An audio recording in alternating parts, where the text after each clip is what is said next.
Okay, so in the diagrams they've shown us sine x and then another wave, and we have to figure out what they did to sine x to turn it into the heavy black wave. They might have stretched it in amplitude, they might have phase shifted it, they may have changed the period, and they may have shifted the midline.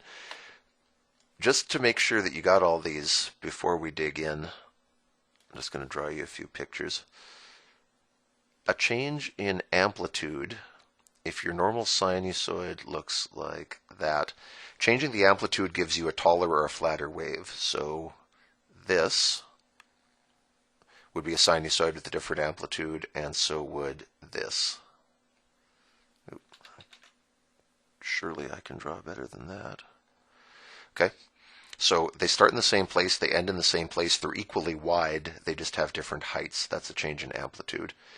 A phase shift, I'll fit it in here, is when you have your original wave and then you have another wave which is identical,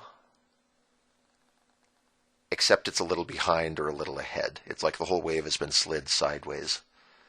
That's phase shift. Change in period is when you have your original wave and then the new wave is the same height, but it's either faster, so it gets through a cycle sooner, or it can be very slow and take a long time to get through a cycle.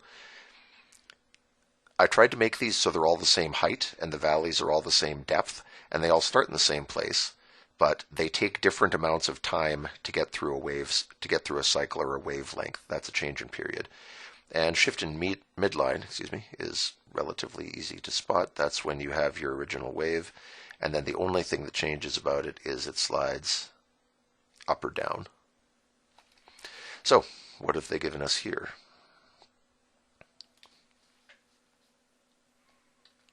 Oh, and they say there may be more than one change. Lovely. All right. For these two waves, are the amplitudes different? Are the hills different heights? I would say yes. So we have an amplitude increase. This was our original wave, remember, the skinny one, and we're figuring out what they did to produce the dark one. So they changed the amplitude. Was there a phase shift? I say no, because this wave is at its normal starting point. It's at 0 and rising, or at its midline and rising. And this wave is also at its midline and rising. So there is no obvious phase shift. Change in period. This original wave had a period of 2 pi. The great big wave also seems to have a period of 2 pi. It completes a full cycle in that amount of time. And change in midline. Yeah, this original wave had its midline right at 0. Sine and cosine both do. But the modified function's midline seems to be a couple units further down. So we have a midline shift. Okay, how about this one? Amplitude. The original had hills that are 1 unit high, and so does this one.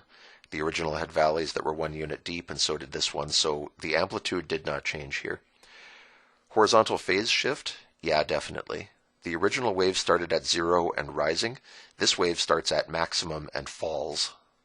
So we definitely have a phase shift. Or we say these waves are out of phase. You've probably heard that expression before. This is what it means in trig. A change in period. This wave takes 2 pi to get through a full cycle. The heavy black wave gets through a cycle in 1, 2, 3, 4, 5. It's like 3.5 out of 5. Geez, well, anyway, it's something like 3/4 of pi. Definitely not 2 pi. So I'm not sure how much the change in period was because we don't have a nice x-axis, but there's definitely a change in the period. And shift in the midline. Both of these have a maximum of 1 and a minimum of -1. Therefore, their midlines are both 0, so no, nothing happened to the midlines.